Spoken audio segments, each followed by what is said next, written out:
Why don't we start off with Benny Boy? Good old Benny Boy. This one.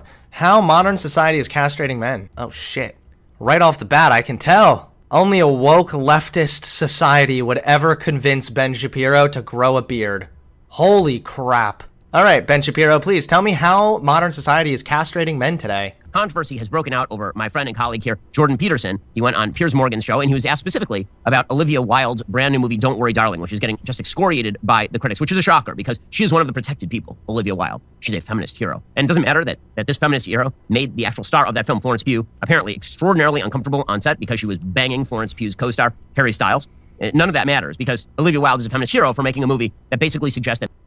So, right off the bat, she can't be a feminist, guys, because she had sex. Got him. That men want to put women back in the kitchen like it's the 1950s, etc. Well, the movie, Don't Worry, Darling, apparently, one of the stars, Chris Pine, according to Olivia Wilde, is basically playing Jordan Peterson. He's supposed to be a cult leader who's trying to create a mental, I don't want to give any spoilers for this dumb movie, but apparently he's trying to create some sort of... Spoil it for me, Daddy. ...mental system that people live in, kind of virtual reality, whereby young men can essentially train women to be put back into the kitchen. And that's what Jordan Peterson wants. And so she says that character, that Chris Pine cult leader... Man, that sounds based. Damn. Hey, men. See you later, ladies. I'm going to buy you an apron and a broom and tell you to fuck off. ...is based on Jordan Peterson. So Jordan was asked about this by Piers Morgan over on Sky News. And he got rather emotional about the idea that he should not be attempting to reach out and help disaffected young men. Here's what Jordan had to say. So right off the bat, just for clarity, disaffected young men, that is different than incels. Incels might be disaffected young men, but what makes them incels is not that they're just disaffected and they're a man and they're young, ooh woo. It's that they are disaffected and take that aggression out on women and spew vitriolic sexist bullshit nonstop. Wilde has a new movie out, which she says is based on you, weirdo loner men who are despicable in many ways. Is that you? Are you the intellectual hero to these people? Sure, why not? You know, people have been after me for a long time because I've been speaking to disaffected young men. You know, what a terrible thing to do that is. So this is really just like a misunderstanding of what an incel is.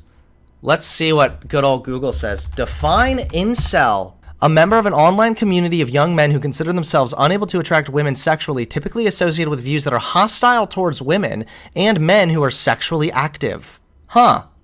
So, disaffected young men is one thing. Being part of an online community where you are hostile towards women because you're disaffected is another thing. That's what an incel is. An incel is not a man who's lonely and disaffected. No, there are disaffected young men, and they do need people to reach out to them. Abso-fucking-lutely. So I think the big reason here, the big problem here, at least why Jordan Peterson got all emotional here, is because he hears incel, he thinks disaffected young man who's just, really lonely and sad and just wants to get through life. That's not what it is. That's not what an incel is.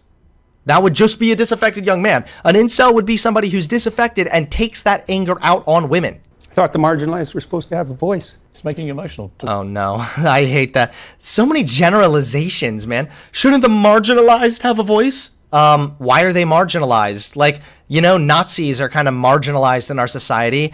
No, fuck their voice. They all sound like basement dwellers. So no, just if you're marginalized doesn't mean you get like some special voice or...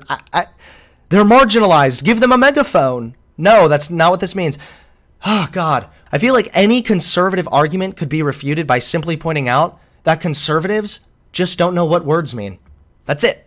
If you just knew what words mean, you wouldn't sound like this. Well, God, it's very difficult to understand how demoralized people are. And certainly many young men are in that category. And you get these casual insults, these incels. What does it mean? It's like, well, these men, they don't know how to make themselves attractive to women who are very picky, and good for them. Women, be picky. That's your gift, man. Demand high standards from your men. Fair enough. But all these men who are alienated, it's like they're lonesome and they don't know what to do, and everyone piles abuse on them. So, okay, maybe this is a hot take, but I totally empathize here with Jordan Peterson getting emotional, primarily because if I want to be charitable here, and Peterson doesn't seem like someone who's like bad faith, like maliciously bad faith. So I genuinely think that what Peterson is picturing in his head when he hears incel is just a disaffected guy who's lonely, can't really attract a woman, is feeling really sad and neglected, and also feels like they have no one in their life. So if that's Peterson's idea of an incel, then it actually makes perfect sense that you would get a little emotional thinking about a group of people who are neglected, who are marginalized, and then are also being insulted and labeled wrongly as an incel. So I actually empathize with his emotion here. Genuinely. I can empathize ultimately with his emotion here. I just think that he's really, really misunderstanding what an incel is. More so, and I talked about this a little bit last time, maybe this is me reading too deep into this, but I really don't like the fact that he's bringing up the disaffected young men and then follows it with, because women are picky. To me, that in and of itself is problematic.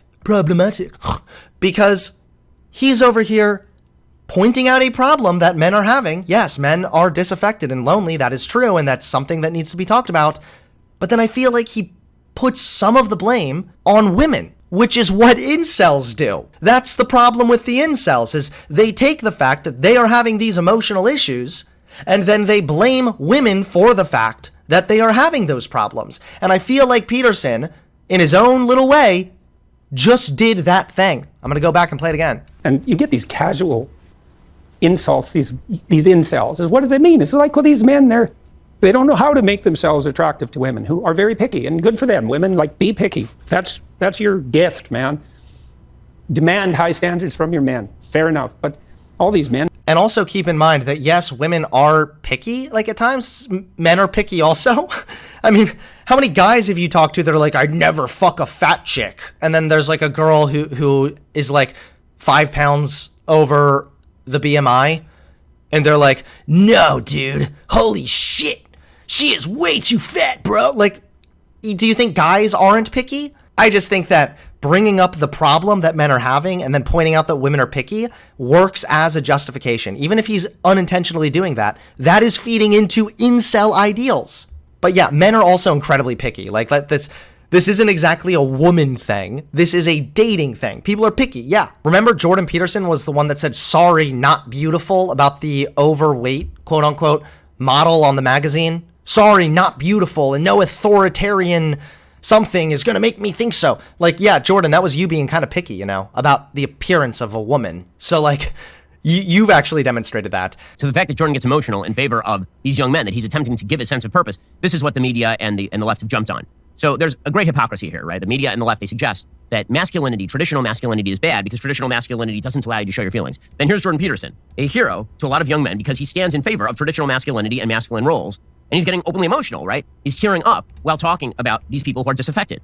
So he's demonstrating to them that emotionality in public is actually not the end of the world, and the left is angry at him for that. But this goes to a broader point that is really dangerous in American life right now. And that this is true to a degree, and I understand why people could perceive this as hypocrisy. And I actually think there is hypocrisy on the left with this issue. But I also think that there's more nuance that oftentimes is overlooked. I think that, again, it matters why you're expressing those emotions. Is it bad to tell men that you're a man, suppress your emotions? Yes. Is it good for men to have a healthy outlet to be able to be vulnerable and express their emotions? Yes. However, it doesn't mean you're above reproach if, say, you start expressing your emotions crying because you dropped your ice cream cone. Like, there's an appropriate time and a place to express those emotions, and it doesn't mean that, oh, you're a man, so stop crying no matter what, don't ever cry, don't ever shed a tear. It's like, well, why are you crying? That has relevance too. And that doesn't even just go for men, that goes for every human being on the fucking planet. Same with women. If you're a woman, you shouldn't start breaking down bawling because, I don't know, you lost your phone or something. It doesn't mean that I think women shouldn't show emotion. It means that it's okay to show emotion, but it's not above reproach what you are expressing that emotion over. So when Jordan Peterson starts getting all emotional over being called king of the incels, and then arguably makes at least what appears as an incel argument, then that in and of itself is what a lot of people are making fun of. They're not making fun of him because, LOL, you're a man and you cried. It's, you're crying about this thing that doesn't deserve tears, at least according to them. I think that he was justified in the emotionality that he was expressing there. Nothing wrong with guys showing emotion. There's nothing wrong with Jordan Peterson crying. What's being critiqued, or what should be being critiqued, is what they are crying about. That is that a huge swath of elite opinion makers in the United States, many members of the political left, they have decided that there's an entirely dispensable portion of the population, and this is young, disaffected men. And that is having a radical impact on how people live. Well, folks, there are a lot of people out there who feel like they're not getting their Okay, let's skip the sponsor, okay, and get back to the subject. parts. As Lord Ben Shapiro. Oh, what the fuck did I just... What? Certificate of the Crest. I, for example, am now known around these parts as Lord Ben Shapiro. In fact, this is the pronoun that I demand to be called by all of my... So, blasphemy and a cheesy trans joke. Cool!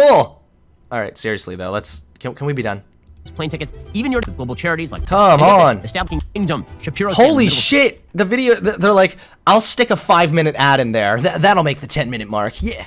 I'm not just talking about men here. I'm talking about women, too. It turns out that women are generally not in favor of androgynous, feminized men. They do not like it. The statistics on female happiness over the course of the last half-century have not demonstrated increased female happiness with the androgenization of gender. So this is false right here. First of all, what do you mean the androgynous men or something? Like, guys are still walking around pretty standard, like traditionally masculine, right? Like jeans, t-shirt, muscular, short hair, sunglasses. Like, what? That's what, first of all, that's like how most men present. So for you acting like, oh, just every guy is being turned into a femboy, catboy, furry, and women don't like that. Ooh, bullshit, okay? Second of all, you looking at the rates of unhappiness in the last century and saying that because women are more unhappy now, that means they don't like the men's masculine crap is completely dishonest. We know that unhappiness rates have increased both between men and women, and that's largely because of women involved in the workplace. It is almost a known statistical fact that when you enter the workplace, you tend to be less happy because it's tough to work. That's just the truth of the matter. So he's right that unhappiness rates are increasing, but he is so woefully wrong, and I think blatantly being dishonest, by trying to correlate that to men not being as masculine anymore. I don't even know what the fuck that means, Ben. An estimated 12 million adults in the United States had at least one major depressive episode. The prevalence of major depressive episodes was higher among adult females compared to males. Depression among adults in the United States tripled in the early 2020 months. Most women are unhappy with how society treats them. 44% of U.S. women who are satisfied with women's treatment in society. In comparison, 61% of U.S. men are satisfied with how women are treated. Women's satisfaction started to plummet between 2016 and 2018. It's just funny that like one of the reasons why women are more unhappy is because of sexist stereotypes, which are being reinforced by incels. So it's just, that's kind of funny. Americans are the unhappiest they've been in 50 years. So it sounds like happiness rates in general are declining. By many objective measures, the lives of women in the United States have improved over the past 35 years, yet we show that measures of subjective well-being indicate that women's happiness has declined both absolutely and relative to men. The paradox of women's declining relative well-being is found across various data sets. Measures of subjective well-being and is pervasive across demographic groups. Female subjective well-being is decreasing in many domains. However, these decreases are in many cases similar to those experienced by men, and there are a few occurrences of a large or significant decrease in female subjective well-being relative to male well-being. Additionally, the 1999 Virginia Slims poll found that 72% of women believe that women having more choices in society today gives women more opportunities to be happy, while only 39% thought that having more choices makes life more complicated for women. Finally, women today are more likely than men to believe that there are opportunities to succeed. Finally, the changes brought about through the women's movement may have decreased women's happiness. The increased opportunity to succeed in many dimensions may have led to an increased likelihood of believing that one's life is not measuring up.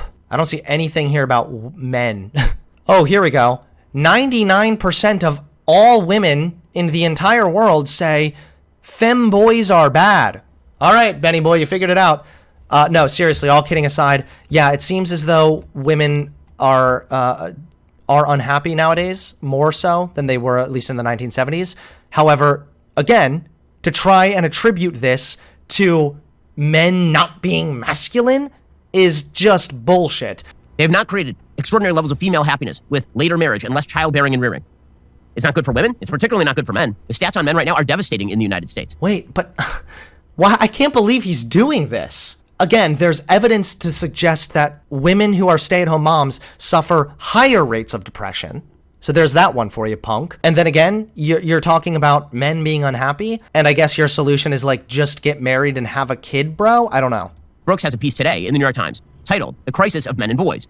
He says, if you've been paying attention to the social trends, you probably have some inkling that boys and men are struggling in the United States and across the globe. They're struggling in the classroom. American girls are 14 percentage points more likely to be school ready than boys at age 5, controlling for parental characteristics. By high school, 2/3 of the students in the top 10% of the class, ranked by GPA, are girls. Roughly 2/3 of the students at the lowest decile are boys. In 2020, at the 16 top... Wait, what does any of this have to do with getting married or having a baby? American law schools, not a single one of the flagship law reviews had a man as editor-in-chief. Men are struggling in the workplace. 1 in 3 American men with only a high school diploma, 10 million men, is now out of the labor force. The biggest drop in employment is among young men aged 25 to 34. Men who entered the workforce in 1983 will earn about 10% less in real terms in their lifetimes than those who started one generation earlier. Over the same period, women's lifetime earnings have increased 33%. You're talking about men making less money. That's an economic problem, Ben. What's your solution for that? Class American families have enjoyed since 1970 are because of increases in women's earnings. Now, all of that would be perfectly well and good if the net happiness here were up. It is not. Men are also struggling physically. Men account for close to 3 out of every 4 deaths of despair, suicide, and drug overdoses. For every 100 middle-aged women who die of... How much you want to bet that I'm going to look this article up and it's literally going to say that part of the reason is because of traditional masculinity? How much you want to bet? And I bet Ben is just not going to say that part. Da-da-da-da-da. Here's where he read. Men are struggling in the workplace. New book of Boys and Men, Landmark, one of the most important books of the year, not only because it is a comprehensive look at the male crisis, but also because it searches for the roots of that crisis. I learned a lot I didn't know. First, boys are much more hindered by challenging environments than girls. Girls in poor neighborhoods and unstable families may be able to climb their way out. Boys are less likely to do so. In Canada, boys born into the poorest households are twice as likely to remain poor as their female counterparts. In American schools, boys' academic performance is more influenced by family background than girls' performance. Interesting. Second, policies and programs designed to promote social mobility often work for women but not men. Reeves, a scholar at the Brookings Institute, blah, blah, blah. The program increased the number of women getting college degrees by 45%. The men's graduation rates remained flat. More men are leading haphazard and lonely lives. Roughly 15% of men say they have no close friends, up to 3% in 1990. Oh, up from 3%. 1 of 5 fathers doesn't live with his children. In 2014, more young men were living with their parents than with a wife or partner. Wives are twice as likely to initiate divorces as husbands. Okay. They have lost an empire, but not yet found a role. Many men have an obsolete ideal. Being a man means being the main breadwinner for your family. Then they just can't meet that ideal. Demoralization follows. Interesting. I'm pretty sure a part of traditional masculine views is that you're a man, you must be the breadwinner. The culture is still searching for a modern masculine ideal. It is not instilling in many boys the nurturing and emotional skills that are so desperately important today. Okay. So economic problems, which could be solved via social democracy, Ben, and demoralization because of the enforcement of traditional masculine values. Wow, exactly like what I said would happen. How much you want to bet he's not going to bring that part up? COVID up to mid-September 2021, there are 184 middle-aged men who died. Richard Reeves' new book of Boys and Men is a landmark, one of the most important books of the year, not only because it's a comprehensive look at the male crisis, but also because it searches for the roots of that crisis and offers solutions. What is the solution? Tell Policies me. and programs designed to promote social mobility often work for women but not men. Reeves, a scholar at the Brookings Institution, that's a liberal think tank, visited Kalamazoo, Michigan, where thanks to a donor, high school graduates get to go to colleges in the state for free. The program increased the number of women getting college degrees by 45%. The men's graduation rates remain flat. Reeves lists a whole series of programs. Well, was it for people to get there free or for women specifically? Because that could just mean that then men are lacking motivation, like what we read from the article you're reading, and ambition. They could be lacking ambition and motivation, right? Visited Kalamazoo, Michigan, where thanks to a donor, high school graduates get to go to colleges in the state for free. High school graduates. This wasn't just for women. It's because, like what we were reading in the same article you're reading right now, Ben, men have another problem where they are lacking motivation and ambition. They're not as motivated to go to college, okay? So David Brooks says ambition doesn't just happen, it has to be fired. The culture is still searching for a modern masculine ideal. It is not instilling in many boys the nurturing and emotional skills that are so desperately important today, a system that labels more than a fifth of all boys. Huh, interesting. So more emotionality could help. Being more emotionally intelligent could help, Ben. Doesn't traditional masculinity teach the opposite? Developmentally disabled is not instilling in them a sense of confidence and competence. Masculinity has gone haywire. And then, of course, he has the obligatory, because he's David Brooks, rip on Republicans. Reverting to pseudo-macho cartoons like Donald Trump and Josh Hawley doesn't help. What? I was completely unaware that the alternatives here were the complete feminization of men. And wait, where's the feminization of men? Can somebody help me out? I hear conservatives talking about this all the time, but like, where's the feminization of men? Now, yes, I will admit, the other day I got a knock on the door, and when I opened it, it was a blue-haired feminist who tried to inject me with a bunch of estrogen. It was a little scary, but other than that, who is feminizing the men? Where are all the men being converted into femboys? So Ben's own source disproves his argument? Yes. It specifically said that men are not in touch with emotionality as much as they should be, which is damaging men. And then it also said that men have this idea that because they are men, they must be the breadwinner. And if they're not, they feel demoralized. Donald Trump, like, I love that. He's unwilling to acknowledge the obvious. What has happened here is the sexual revolution has castrated men in terms of their ambition, in terms of their mobility. What? That is what the sexual... How does this even follow? I also like that he's super hung up on their little diss on Donald Trump. I'm like soy boy SJW libcuck king, and I just skipped over that part. I don't care. Was a social movement that challenged traditional codes of behavior related to sexuality and interpersonal relationships throughout the United States. Wait, how does this hurt men? Increased acceptance of sex outside of traditional heterosexual monogamous relationships, the normalization of contraception, and the pill, public nudity, pornography, premarital sex, homosexuality, masturbation, alternative forms of sexuality, and the legalization of abortion all followed. What Ben is almost suggesting here, unironically, is that now that women have more sexual liberation, that's making men sad and demoralizing men. Like, I'm sorry, what? Why are men being demoralized and castrated because women have more sexual liberation? You realize that in and of itself is a really bad and pretty sexist idea, right? That in order for men to be good men and feel good about themselves, women must be put in a place where they don't have sexual liberation? What? You can disagree with sex outside of marriage all you want, but the idea that you're a woman so you can't do that, but if you're a man, you're base, dude, you're the player, yeah. That's bullshit. How is he even coming to this conclusion? This is so stupid. sexual revolution did, and it did not make women happier. That is the dirty little secret here. The second wave, third wave feminist movement did not make women happier, and it made men a lot unhappier. So first of all, it's not about making women happier. It's about giving women more choices. And we already read how some of those choices could actually lead to women being unhappy because they are now comparing themselves to other women who are taking all of these new opportunities. Second of all, I don't care if men are less happy if women have more freedom. I don't care. For a little while, white people were really mad that black people had more freedom. And guess what? I didn't give a fuck about that either. You saying that feminism bad because it makes men unhappy is not only just bizarre and delusional, you are feeding into incel narratives, my dude. You are giving the idea, the impression that women having more options and freedom is making men unhappy. If you are a man who relies on women being put in a place where they don't have as much freedom or choice to navigate their life as you do, if that makes you unhappy as a man, then fuck you. Thank the sexual liberation and go fuck yourself. And what we are seeing here is the impact of that. David Brooks is afraid to say it, because if you say that sort of thing, people get very angry at you. You violated the rules. Now, I'm not making the case that women shouldn't be in the workplace, that they shouldn't be able to get the jobs that they want. I'm making the case that traditional social roles, traditional gender roles absolutely matter. Why did the article that you just read say the opposite from that, Ben? Ben, why would you cite an article that actually is saying the opposite? Why would you do that, Ben?